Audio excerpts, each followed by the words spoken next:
Gênese no lar e no coração. Manhã do dia 23 de abril do ano de 2020.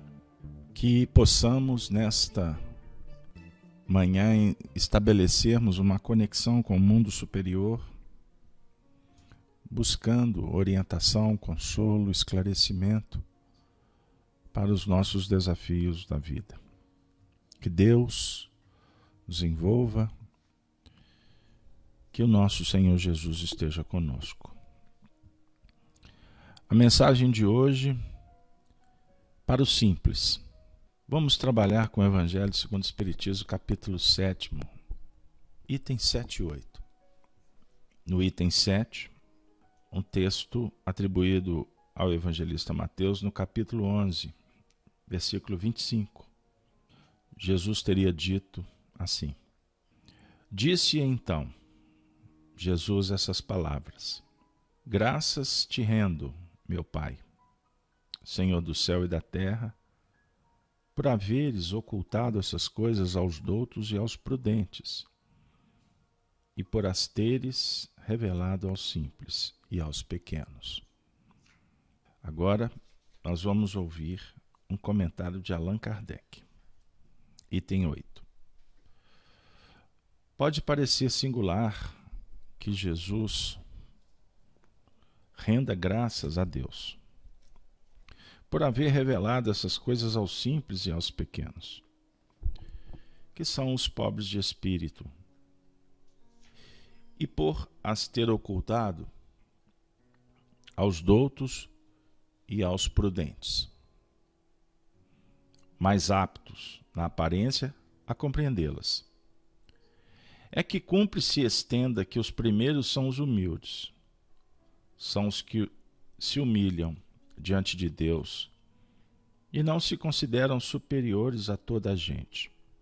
Os segundos são os orgulhosos, envaidecidos do seu saber mundano, os quais se julgam prudentes porque negam e tratam a Deus de igual para igual, quando não se recusam a admiti-lo.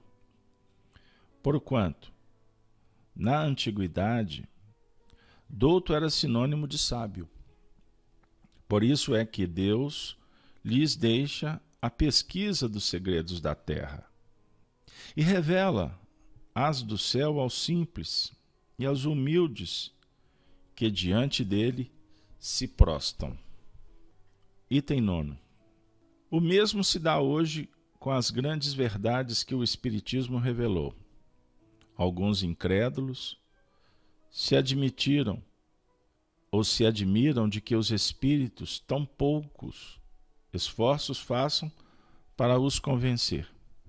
A razão está em que estes últimos cuidam preferencialmente dos que procuram de boa fé e com humildade a luz, do que daqueles que se supõem na posse de toda a luz e imaginam talvez que Deus deveria dar-se por muito feliz em atraí-los a si, provando-lhes a sua existência. O poder de Deus se manifesta nas mais pequeninas coisas, como nas maiores.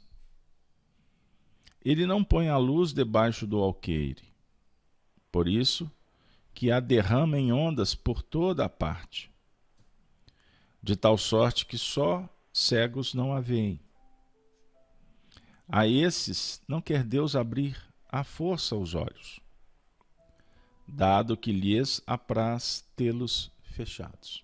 A vez deles chegará, mas é preciso que antes sintam as angústias das trevas e reconheçam que é a divindade e não o acaso quem lhes fere o orgulho. Para vencer a incredulidade, Deus emprega os meios mais convenientes, conforme os indivíduos.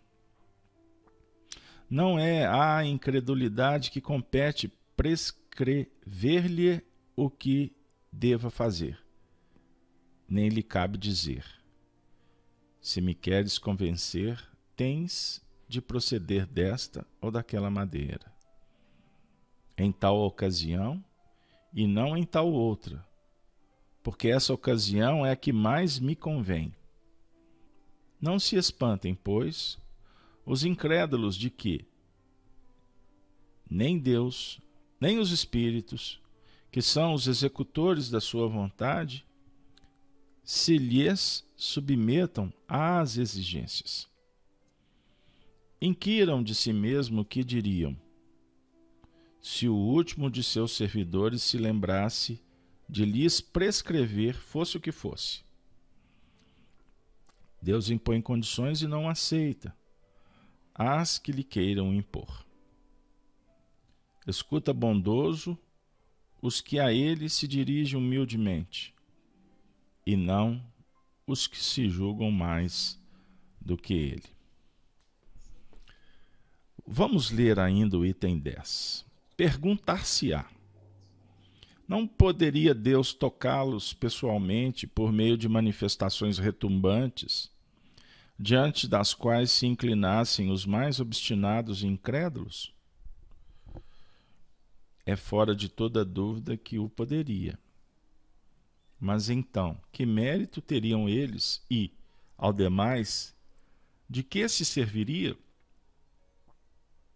Não se vêem todos os dias criaturas que não cedem nem à evidência, chegando até a dizer: ainda que eu visse, não acreditaria? Porque sei que é impossível? Estes se negam, assim, a reconhecer a verdade. É que ainda não trazem maduro o espírito para compreendê-la, nem o coração para senti-la. O orgulho é a catarata que lhes tolda a visão. De que vale apresentar a luz a um cego? Necessário é que antes se lhe destrua a causa do mal. Daí vem que, médico hábil, Deus primeiramente corrige o orgulho. Ele não deixa ao abandono aqueles de seus filhos que se acham perdidos, porquanto sabe que cedo ou tarde os olhos se lhes abrirão. Quer, porém, que isso se dê de modo próprio.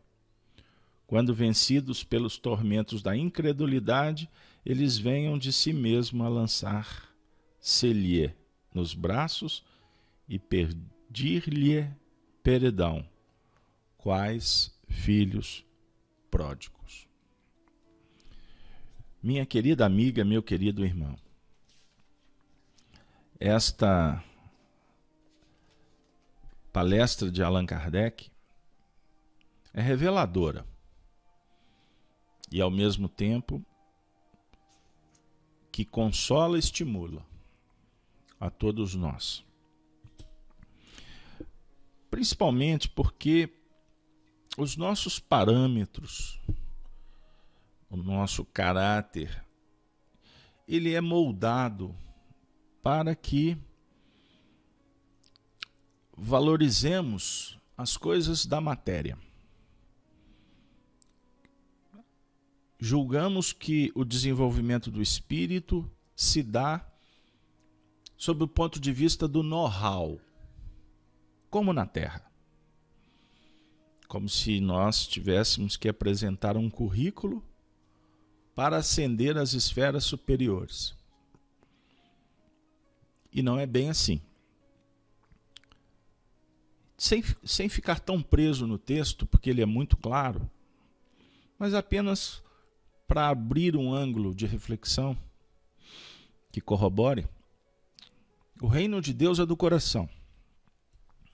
Deus está em toda parte. Precisamos de compreendê-lo, de senti-lo. Então nós nos deparamos com as leis divinas que estão em toda parte, lá fora.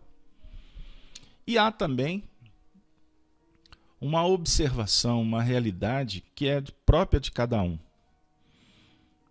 E a revelação espírita corrobora com a reflexão muito importante que todos os filósofos trabalharam sob o ponto de vista de uma moral elevada ao longo do tempo.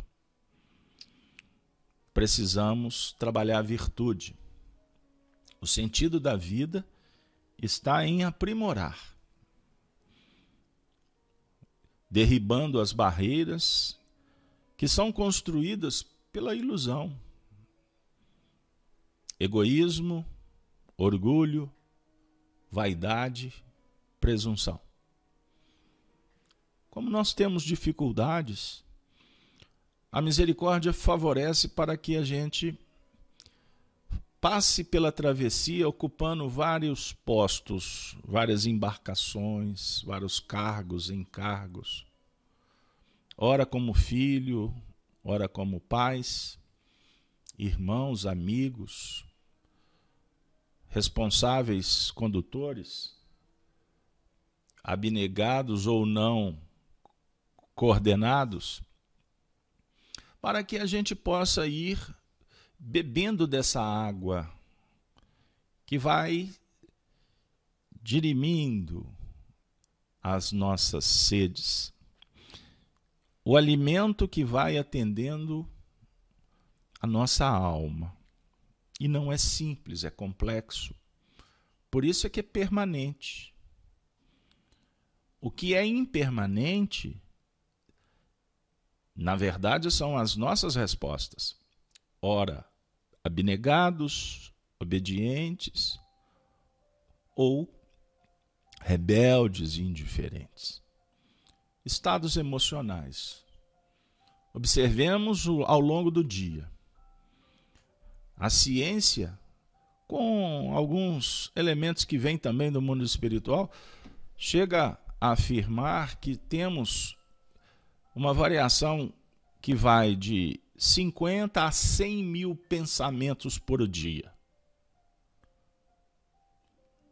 Imaginemos uma alma em franca atividade, como um expoente, gerando 100 mil pensamentos por dia. O pensamento, ele é envolvido, ele é, vamos dizer assim, coroado, ele é engrinaldado numa expressão que meio e meio o espírito utiliza, pelo sentimento. Então, o pensamento é energia que tem as suas qualidades. Então, imaginemos que universo é esse que a gente está construindo. Então, você pode gerar tantos pensamentos e trabalhar em níveis de humildade, de pureza da alma, como também de arrogância, de vaidade, de presunção. Agora, num pensamento apenas, ele pode ter as duas vertentes. Então, observe que o assunto não é simples. A gente costuma avaliar sob o ponto de vista da completude, né? O que eu sou? O que eu sou, eu vou gerar. Pensamentos e sentimentos, atitudes, palavras, ações. Ok. Você está avaliando o todo. Como nós analisamos Deus como um indivíduo que tem um julgamento só. Então vamos deixar de lado o Criador e olhar para dentro. Então observe como é complexo essa máquina que está gerando muitas coisas ao longo do dia. Essa máquina tem um gerente chamado vontade. Essa vontade, ela tem que ser soberana sobre toda a produção que essa engrenagem oferece. Porque costuma a mente gerar de uma forma inconsciente, porque já foi automatizado. Como assim? Você se habituou a fazer, a pensar e a sentir de uma maneira, e em determinado momento você se surpreende porque a máquina está fazendo isso. Aí você fica assim, meu Deus, mas não foi muito bem isso que eu queria. Olha como que é complicado. Então o filósofo pode dizer que você tem muitas vozes que gritam dentro de ti, que são respostas quando reflexos, condicionamentos são acionados. Então, quando a gente... Certa feita, eu disse para um companheiro, puxa vida, eu sou tão orgulhoso. Ele olhou para mim e falou assim, não, Beto, eu acho que você é um cara tão humilde. Aí eu pensei comigo, esse cara tá maluco. Humildade é tudo que eu tenho que trabalhar. Aí, muito tempo depois, eu entendi o que ele me disse.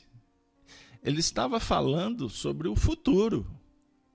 Ele não estava se referindo ao meu passado. Isso é importante, porque quando o Evangelho explora, abre, coloca na mesa virtudes, predicados, princípios, a gente fica como que aquele indivíduo que está com muita fome diante do banquete. Diz, meu Deus, estou com muita fome. A questão é que a gente quer comer tudo ao mesmo tempo. E não é bem assim. Você tem uma dieta para seguir. Alguma prescrição que diz assim, menos, é tanto. Aí quando a gente compreende e trabalha com simplicidade, e acima de tudo com pureza da alma, compreendendo que o pouco, ele é o necessário, na verdade você está se colocando naquela condição de um aprendiz que quer se aproximar do mestre. Bem-aventurados os simples. Que nós não estaremos assim impregnados do supérfluo. Porque a dificuldade está no excesso. Seja da alimentação, do comportamento, do sentimento, da emoção.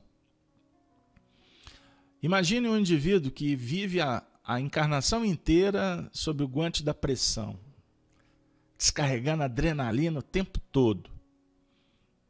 Chegar lá na frente, ele vai ter um problema.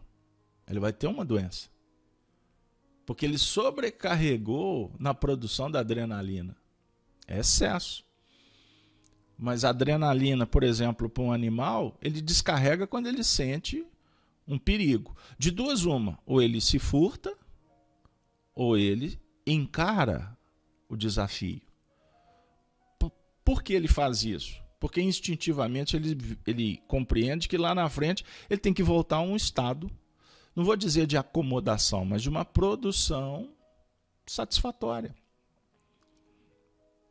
Então o assunto ele é espetacular, porque quanto mais você entra, mais você vai ter elementos para abrir ângulos e refletir com mais calma sobre o processo evolutivo. O que dificulta, repito, é a arrogância, é a presunção, é a vaidade, fomentada pelo egoísmo. Aí alguém levanta o dedo e diz assim, e o que fazer então? Opa, primeira coisa, conheça a ti mesmo. Vamos trazer Platão, a escola platônica. Conheça a ti mesmo. E para conhecer a ti mesmo, você precisa de elementos. No nosso caso espírita, século XXI. O mundo ia afetando a cada um de nós, falando só em pandemia. Pandemia, pandemia, pandemia, pandemia. Isso é uma pandemia. Isso é virulento. O que devemos fazer? Você está no mundo, você precisa de compreender o que está acontecendo, para que você tome medidas e saiba o que você pode fazer para proteção e para contribuição, sendo cooperativista, solidário. Jesus inaugura essa fase da fraternidade de uma forma incomparável, porque ele põe amor, ele põe exatamente o que nós precisamos para alimentar a si mesmo. Então nós temos que sair. Então você pega o telefone e liga para alguém. Você pode ser mais compreensivo, você pode esperar mais, você pode perdoar tanto. É uma maneira de você estar colaborando. Você pode contribuir com uma cesta básica, você pode ajudar o companheiro que está sem recurso.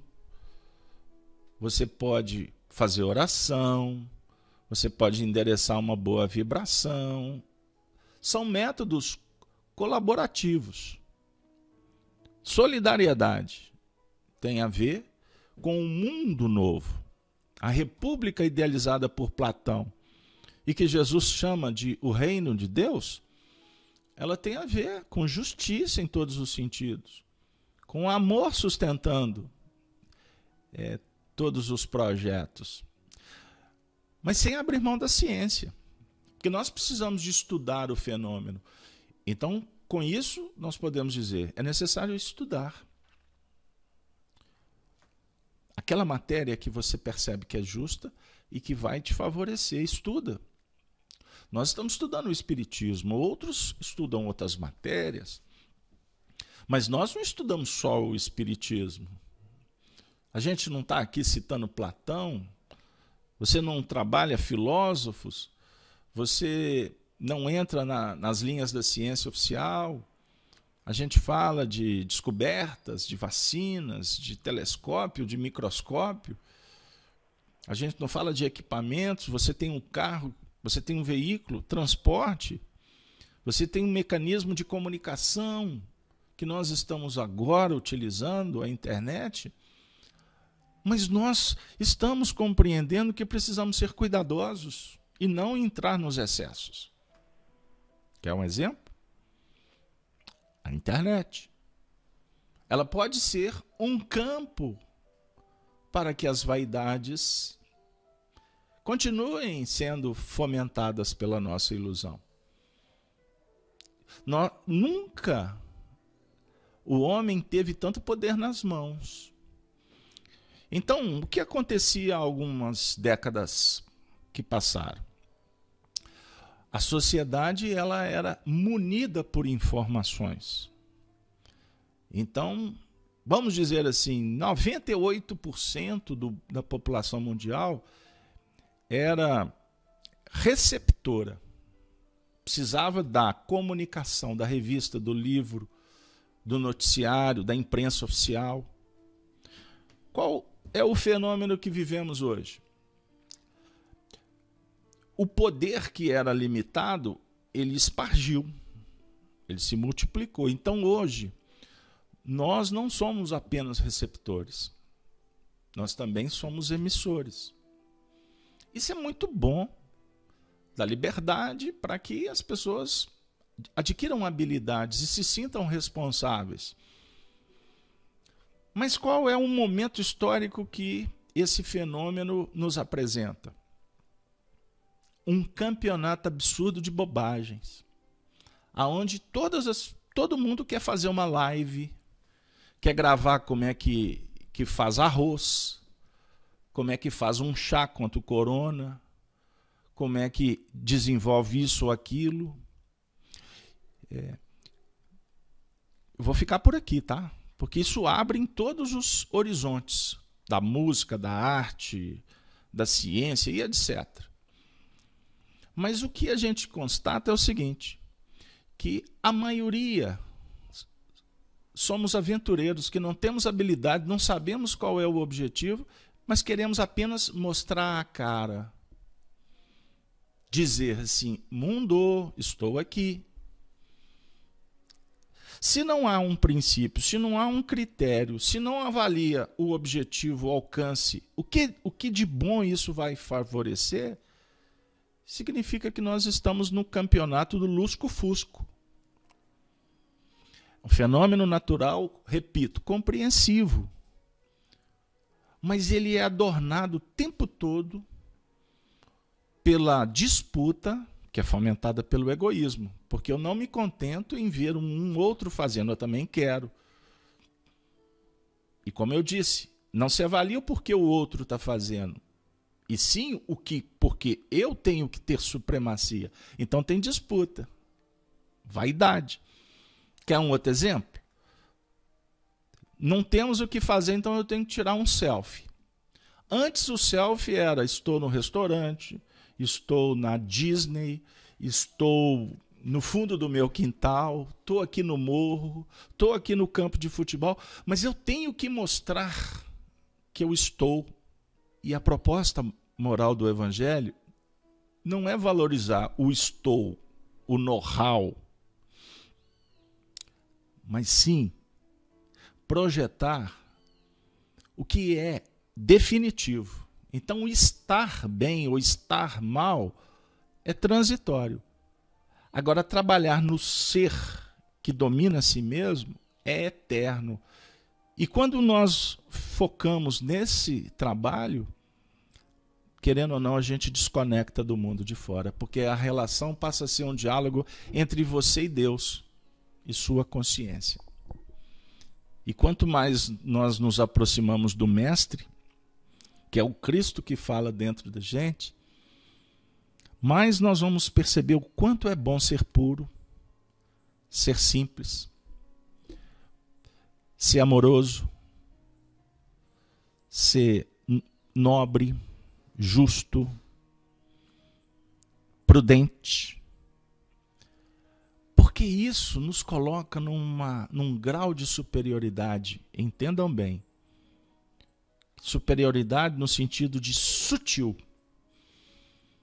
Porque inferioridade tem a ver com o que é concreto, com pedra, com matéria, com energia coagulante, com vírus, com bactéria, com doença, com treva, com fofoca, com maledicência, com negativismo, com pânico, com angústia, com depressão. É treva.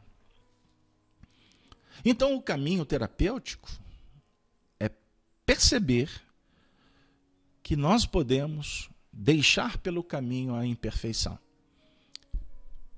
que se torna uma venda para os nossos olhos. É como se você tivesse, quem usa óculos sabe, tocando a lente de um óculos com os dedos, vai impregnar de gordura. Tem coisa mais chatinha do que um óculos sujo, para quem sabe e divide esse pão comigo? Então, particularmente, eu lavo óculos umas 6, 7 vezes por dia. E agora com corona, a gente que tem mania de pôr a haste do óculos na boca tem que lavar mais ainda. Porque é difícil você tirar um hábito, a não ser substituindo ou por outro vício de comportamento. Então, amigo, o momento é extraordinário para a gente. E que Deus nos inspire para que sejamos simples, amorosos, puros de coração.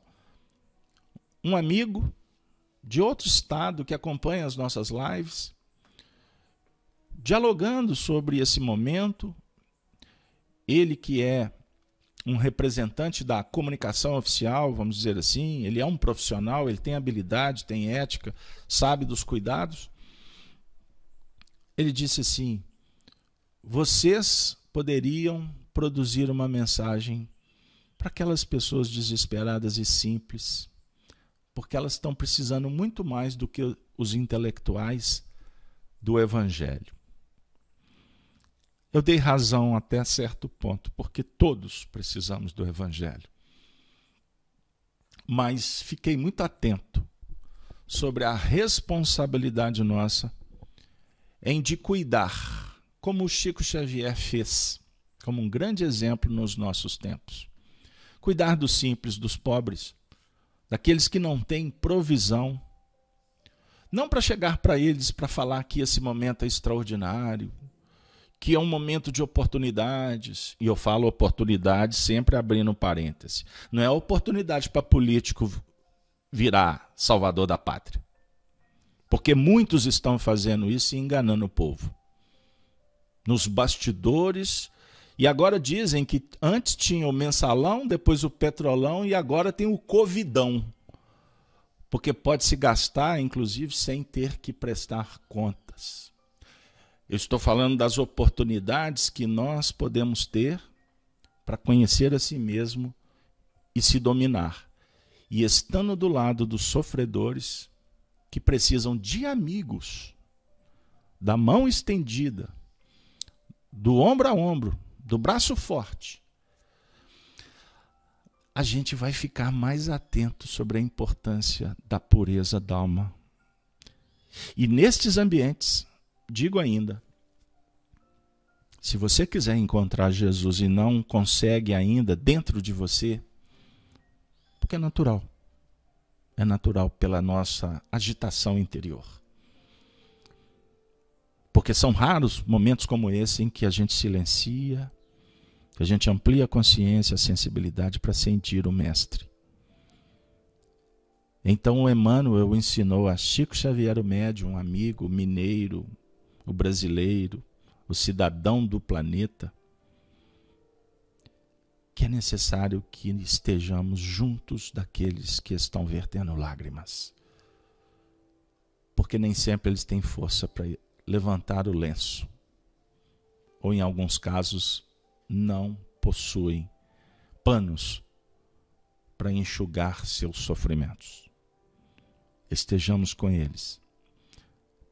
Porque neste momento você vai sentir como nunca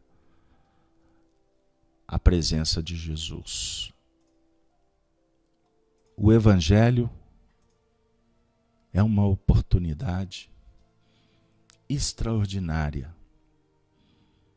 para que sejamos nós mesmos. Trabalhar a simplicidade, o despojamento, o passar adiante, a renúncia àquilo que não nos atende mais. Que nós possamos, como cristãos, estarmos mais próximos do nosso Mestre Jesus. E Ele, nós convidamos para estar agora conosco, quando nos ensinou dizendo: Pai nosso que estais nos céus, santificado seja o vosso nome. Venha a nós o vosso reino. Seja feita a vossa vontade, aqui na terra como nos céus. O pão do corpo e do espírito nos dê sempre. Perdoe as nossas ofensas, os nossos erros, à medida em que aprendermos a perdoar, compreender, amar, abençoar, sempre. Não nos deixes cairmos novamente nas trevas da ignorância, do orgulho e da vaidade. Livra-nos do mal, Senhor, que está dentro de nós. Porque o vosso é o reino, o poder e a glória para sempre. Tenham todos um bom dia. Ave Cristo. Encerramos a atividade com a esperança que dias melhores estão muito mais perto do que se pensa. Que assim seja.